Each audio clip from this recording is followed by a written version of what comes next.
Características gerais dos seres vivos e classificação, pessoal. Então a gente falou sobre taxonomia, falou sobre a taxonomia do Linneu, inclusive, né? As pessoas não comentam muito, mas quando o Linneu começou o trabalho de taxonomia dele, ele trabalhou apenas com dois reinos, animal e vegetal. No caso, animalia e vegetabilia, ele chamava, né? Mas aí com os trabalhos do Haeckel, né, em 1866, ele era um microbiologista, então ele trabalhava com um microscópio mesmo, identificação de micro-organismos, especialmente os protozoários. Então, como ele tinha esse olhar para o microscópio, ele acrescentou outros reinos, o reino Monera e o reino Protista, tá? E aí, com isso, né, você teve aí toda uma diversificação. Na década de 70, pessoal, né, ali quase na década de 70, a gente teve os outros reinos aparecendo. Então, assim, os 5 reinos da biologia, eles são uma construção histórica e não simplesmente foram feitos pelo Linneu. O Linneu forneceu ali a ideia de animal e vegetal, o Haeckel acrescentou a ideia de Monera e de Protista, e o Whittaker, em 1969, acrescentou ali o quinto reino, o reino Fungi, né? Então ele separou ali dos vegetais os fungos, tá? Então os 5 reinos da biologia, também chamados de classificação de Whittaker, contempla aí toda a diversidade de seres vivos. Mas será mesmo que era dessa forma? Bem, aqui na imagem vocês conseguem ver a contribuição de cada um ao longo da história. Os destaques, pessoal, é só para o Linneu, para o Whittaker e para a separação atual, né? Mas tem toda uma construção, uma história aí de desenvolvimento. Você sabe que existe um nível acima dos reinos, que é o domínio. Tá? Como que isso surge? Surge com Carl Woese, ali na década de 80, fazendo suas pesquisas com bactérias, onde ele descobriu que algumas delas tinham uma síntese proteica. Então aqui a gente está falando de ribossomos mesmo, produção de proteínas que era um pouco diferente do normal. Essas bactérias produziam uma proteína muito mais parecida com nós, seres eucariontes, do que com bactérias procariontes. Por isso, então, ele estruturou a ideia do domínio, uma coisa maior do que os reinos, porque isso facilitaria a classificação. São 3 domínios, pessoal. O grupo das arqueias, que são esses seres unicelulares e procariontes, tá? A gente sempre fala que eles são extremófilos para caracterizar. Tem o grupo Procária, o grupo dos procariontes, que aí sim são as bactérias tradicionais, né, lá do reino Monera, todas ali unicelulares e procariontes. E tem também os Eucária, que ali vai contemplar todos os eucariontes, que basicamente são os outros reinos, né? Reino Fungi, reino Protista, reino animal e reino vegetal. Ok? E os 3 domínios, eles são representados como uma preferência filogenética. Olha só, aqui desse lado azul a gente tem toda uma gama de bactérias. Nessa parte verde a gente tem as arqueias e do lado vermelho os eucariontes. As arqueias estão muito mais perto dos eucariontes, ó, tá vendo que elas dividem ali um ramo? Então elas estão mais próximas do que as arqueias e as bactérias. Então esses 3 domínios fazem todo sentido para agrupar as formas de vida do planeta. E repara aqui na ponta, ó, algas, plantas, né, as amebas ali, os protozoários, os animais e os fungos, né? Então ali é tudo muito próximo, porque é tudo eucarionte, pessoal. Tá? O que são essas ditas arqueias aí que a gente está falando então, que seria o grupo mais diferente? As arqueias também são chamadas de arqueobactérias, né? Arqueos de antigas. Já mencionei aqui que são procariontes e unicelulares, e a maioria delas são autotróficas quimiosintetizantes. Então não realizam a fotossíntese, mas utilizam ali, por exemplo, enxofre, né, como base, utilizam algumas, por exemplo, nitrogênio para a produção ali dos seus compostos orgânicos. E as arqueias, elas são comuns de habitarem ali o rumen dos intestinos de bovinos, né? Então, perdão, rumen é uma parte do estômago, né? Eu quis falar sistema digestório. Então, elas habitam ali o sistema digestório dos bovinos. Ou seja, elas podem fazer a quimiossíntese delas de forma anaeróbica, né, no caso do rumen, mas também habitam ambientes aeróbicos, tá? Então, ambientes com oxigênio. E aí, pessoal, é importante lembrar que, embora a maioria seja autotrófica, existem arqueias heterotróficas, né? Então, arqueias que participam do processo de decomposição. Isso é muito importante para conhecer habitat, né? Para conhecer ali nicho ecológico, certo? A morfologia delas é limitada a ser esférica ou bastonete, né? As bactérias do reino Monera mesmo tem uma morfologia muito diversificada e aqui ela já é mais restrita. A reprodução ela pode ser sexuada, mas a maior parte dela vai ser assexuada, tá? Pela fissão binária. E aí, pessoal, as características mais importantes aí de destacar o RNA delas é semelhante ao dos eucariontes, ou muito mais parecido com o eucarionte do que procarionte, e não tem peptídeo glicano, que é uma molécula presente na parede celular das bactérias. Isso é uma característica que diferencia as arqueias das bactérias, tá? E aí sim, o mais famoso, né, é que as arqueias são extremófilas, elas preferem ambientes extremos. Existem halófilas, que são arqueias que preferem ambientes salínicos, termófilas, que preferem ambientes ali com muita temperatura ou ambientes ácidos, tá? E existem as metanogênicas, que são aquelas que eu falei para vocês, que vão habitar ali no rumen dos bovinos ou no intestino dos cupins, que são ambientes pouco oxigenados, né? Elas podem habitar também em pântanos, que é um outro tipo de ambiente pouco oxigenado. Lá elas utilizam ali alguns prótons, né? Então o gás hidrogênio, para reduzir o carbono. E quando ela reduz o carbono, ela forma a molécula orgânica mais simples, que é o metano. Por isso metanogênicas, beleza? E as arqueias, ainda é um pouco confuso com a questão de bactérias, eu trouxe aqui separado. Ó. O que muda? A composição da parede celular, que não vai ter peptídeo glicano, e a organização genética delas, né? Que a sequência, o funcionamento é muito parecido com o nosso. No PSS de 2024, teve ali uma questão que citou as arqueias. Ó. Olha como que apareceu. O reino Monera é classificado atualmente baseando-se na sequência de nucleotídeos do RNA ribossômico, material constituinte dos ribossomos. Organelas responsáveis pela síntese de proteína, né? O estudo da sequência de nucleotídeos do RNA ribossômico permitiu distribuir os procariontes em dois grupos, arqueias e eubactérias. Então, ó, ele já trouxe como forma de diferenciar. Esse prefixo eu é verdadeiro, né? Então, arqueias e eubactérias.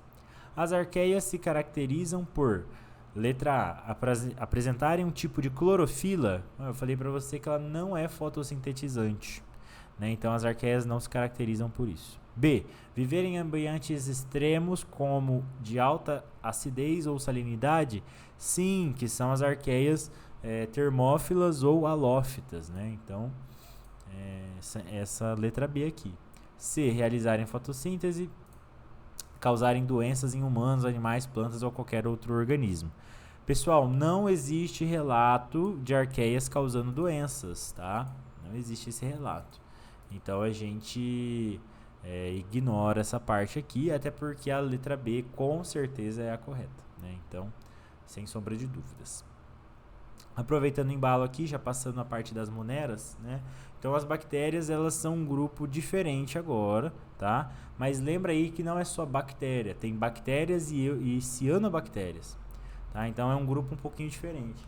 Mas ambos são procariontes, tem indivíduos autotróficos e heterotróficos, né? Então, podem fazer a fotossíntese, como podem ser consumidores, tá?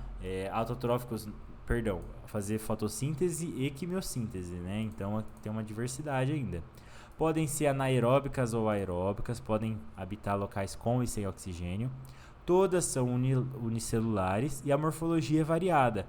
Tem bactéria esférica, tem bacilo, tem vibrião, tem espirilo, tá? Tem formatos até irregulares, com algumas pontinhas, então é bem diferente.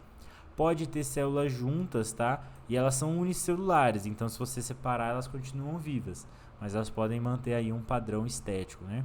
E formam inclusive as colônias bacterianas, muito utilizadas aí para estudo em biotecnologia. A reprodução delas, pessoal, é assexuada por fissão binária, mas a gente já vai falar disso. São as células mais abundantes do planeta, habitam, né? Então as bactérias habitam todo o planeta. E, pessoal, tem uma importância ambiental e econômica muito grande, porque elas podem causar doenças e elas participam do processo de decomposição. Aqui eu já faço um grande destaque para você. Decomposição e doença, pessoal, né? No caso, decomposição e parasitismo são a mesma coisa, tá? São processos iguais, utilizam enzimas, vias metabólicas iguais, porém a decomposição está relacionado a seres mortos e as doenças, né, o parasitismo, ao ser quando ele está vivo, beleza? Além disso, as bactérias fazem parte do ciclo do nitrogênio e o processo de fermentação delas é abundantemente usado na indústria. A gente também tem a ideia ali de recombinação genética, né? Uma técnica da engenharia genética onde a gente utiliza para a produção de alguns hormônios.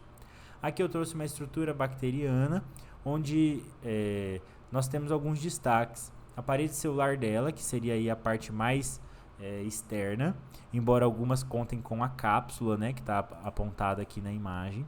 Né? Então seria assim, uma bactéria com todas as estruturas. Cápsula, a mais externa, parede celular um pouco mais interna, e aí ainda a membrana plasmática lá no interior dela. Tá? Na superfície dela você vai encontrar fímbrias, que são ali projeções táteis da bactéria, para ela identificar ali o ambiente. E tem também o flagelo, que é uma projeção de motilidade, que faz ali movimento, né? Tem também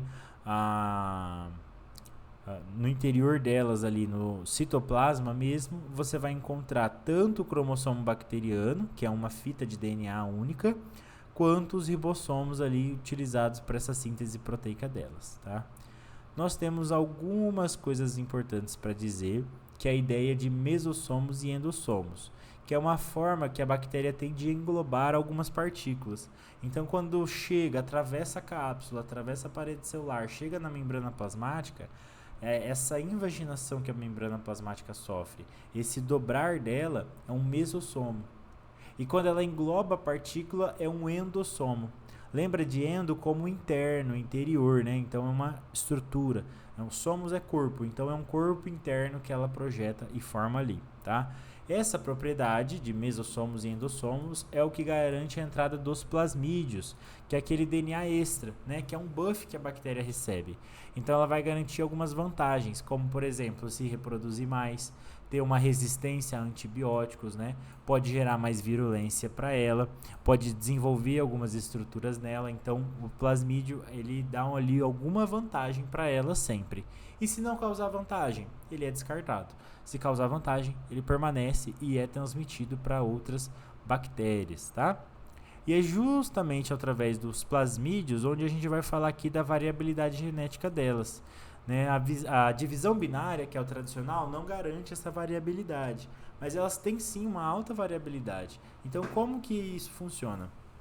O plasmídio ele pode ser transferido entre uma bactéria e outra. Através da conjugação, essas bactérias vão se unir. As fímbrias formam uma estrutura chamada pilus e aí literalmente é transferido, né, de uma bactéria para outra aquele plasmídio. Outra forma também, não envolvendo duas bactérias, é a transformação, onde a bactéria simplesmente capta um DNA ambiental, um DNA do meio, e ela vai conseguindo ali replicar esse DNA, tá?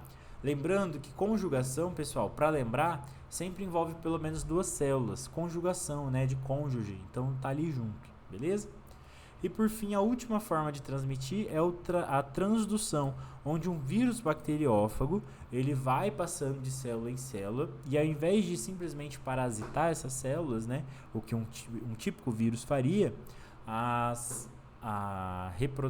transdução faz com que o vírus replique o plasmídio, tá? Então faz uma transmissão dos genes plasmidiais entre uma bactéria e outra, né? Porque ele vai ter facilidade de entrar em uma bactéria e sair. Beleza? Das bactérias, talvez a parte mais complicada seja isso daqui, gram positiva e gram negativa. O que você tem que lembrar para facilitar? Esse método de gram é o método de coloração. Então eles botam ali uma bateria de cores, incluindo rosa e roxo, tá? A ideia é que as bactérias fiquem roxas, então elas vão ficar positivas. Quando a bactéria é positiva, ela reagiu com a técnica, por isso positiva, né? E ela é roxa, então as gram-positivas são roxas. Como que eu vou lembrar disso? Esse corante roxo, pessoal, ele vai se fixar no peptídeo glicano das bactérias. Lembra, as arqueias não têm esse peptídeo glicano, mas as gram-positivas têm. E aí como é que funciona? Como é muito simples, a parede celular só tem peptídeo glicano, a hora que cora já fica roxo na hora, certo? E como que é o outro tipo? São as grãs negativas. As grãs negativas, elas são rosas por sua vez. Por quê? Porque elas recebem coloração, mas não ficam roxas. Elas até têm um peptídeo glicano, beleza? Mas não é muito, tem menos. E isso é importante de você lembrar. Muito complexa, muito detalhamento, significa que a bactéria não tem só peptídeo glicano. Então ela não vai ficar tão roxa assim. É uma gram negativa. Uma parede celular simples, que só tem peptídeo glicano e uma coisinha ali ligando ele. Gram positiva, a bactéria fica roxa, tá? Se você olhar aqui na imagem, ó, você vai ver que na esquerda é a positiva, só peptídeo glicano. Esses ácidos entre elas são ácidos para ligar as camadas, né? E do lado direito, a parede celular são as grãs negativas, né? Onde você tem uma membrana celular externa, mas olha ali no meio, o peptídeo glicano aparece, beleza? Então essa é a metodologia de Gram.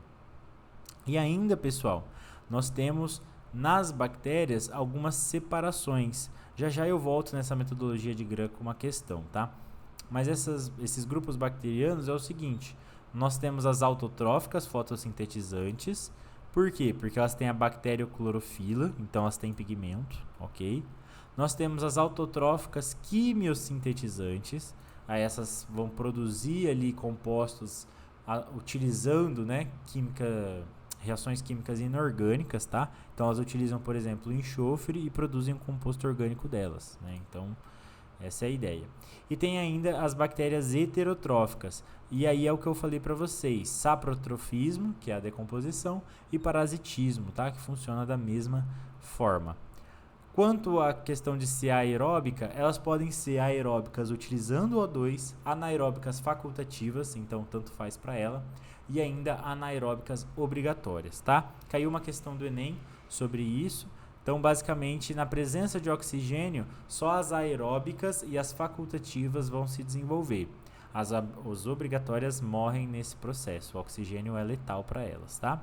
E por que tem essa dinâmica? Porque as bactérias fazem fermentação, então elas produzem energia mesmo sem O2, né?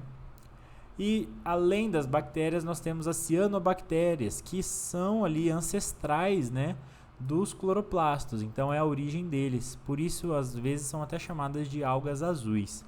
Essas cianobactérias não têm nenhum tipo de locomoção, então não tem flagelo, mas são bactérias, basicamente. Então são procariontes, são unicelulares e, nesse caso, né, por conta do pigmento, são fotossintetizantes. Elas vão ter ali a clorofila A e as plantas têm basicamente clorofila B, tá? Mas ambos ali vão ter um funcionamento parecido. Inclusive, as cianobactérias podem ter até outros pigmentos, beleza? E uma coisa importante é que elas fazem parte tanto do ciclo do nitrogênio quanto do carbono. Mas o ciclo do carbono, né, todo ser vivo faz parte, então não é muito diferente. Uma coisa interessante é que as cianobactérias produzem toxinas. Essas toxinas podem causar paralisia muscular, né? Se você entrar numa água, você não vai ter a paralisia muscular só porque você pegou ali entrou em contato com essa bactéria. Não é tão letal assim. Mas isso pode ser um problema ambiental. Por quê? As cianobactérias, elas vão proliferar em ambientes eutrofizados, ambientes que recebem uma carga de nutrientes, né? Então nitrogênio e fósforo sendo despejado por uma rede de esgoto, uma rede industrial, domicílios, né, jogando ali na água. Isso aumenta o grau de trofismo daquele ambiente aquático e vai levar a uma proliferação de bactérias, formar aquele tapete verde, né? Tanto de algas quanto de cianobactérias. Outro motivo para serem chamadas de algas azuis, né? E aí essas toxinas vão se concentrando e passa por aquele processo de magnificação trófica. Então, dando um exemplo pessoal, aqui no parque da cidade, o que aconteceu? O lago ficou eutrofizado por muito tempo e os peixes que habitavam ali ficaram com muita concentração de cianotoxina. Então, os peixes que não morreram no processo, eles levavam outros animais à morte. né? Então tinha ali uma tilápia nadando, né? Parque urbano, vocês sabem, não tem espécie nativa, né? Então a tilápia estava nadando e aí passava ali uma ave, pegava aquele peixe, ou passava um morcego e pegava aquele peixe e morria porque estava extremamente tóxico, né? Entuchado ali de cianobactérias. E para vocês verem uma questão que colabora com isso, a gente tem aqui a questão 20, ó, de ciências do PDE, ó. Questão 20 fala um pouquinho disso. Vamos lá. A parede celular é uma estrutura encontrada em bactérias, fungos e plantas, né? A parede celular de forma geral. Nas bactérias, a maioria das paredes celulares contém um peptídeo glicano, né? Um polímero composto de açúcares modificados com ligações cruzadas a pequenos polipeptídeos. Beleza. Então tem peptídeo glicano. As bactérias, não sei. Tem paredes celulares, mas não sei. Com uma quantidade relativamente, né, relativamente grande de peptídeo glicano. Opa, peraí. Relativamente grande, então é maior do que o outro grupo, né? Então se tem peptídeo, né, tem muito peptídeo, significa que vai ficar roxa.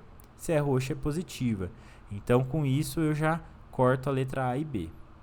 Aí me sobra aqui, ó, gram positivas, né? E elas podem ser complexas ou simples. Vamos ver. As bactérias gram-positivas têm paredes celulares mais simples, né? Só tem peptídeo glicano. Aqui eu brinco que assim, sabe aquele ditado? Tem gente que é tão rica, mas tão rica que só tem dinheiro. Então, as bactérias positivas têm tanto peptídeo glicano, tanto peptídeo, que só tem isso, né? Então é uma forma aí de você lembrar também, beleza? Bom, gente, para a parte de bactérias, realmente não é tão rico, né, o acervo de questões.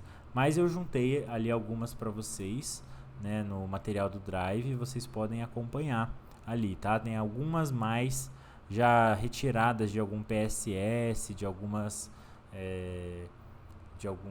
provas de PDE passada também, beleza? E aí a gente vai conseguir encontrar. A princípio das bactérias, o mais complicado mesmo é lembrar dessa estrutura bacteriana, desse método de Gram, né, positivo e negativo, e também, pessoal, lembrar da comparação entre arqueias e bactérias, beleza? Aguardo vocês na próxima aula.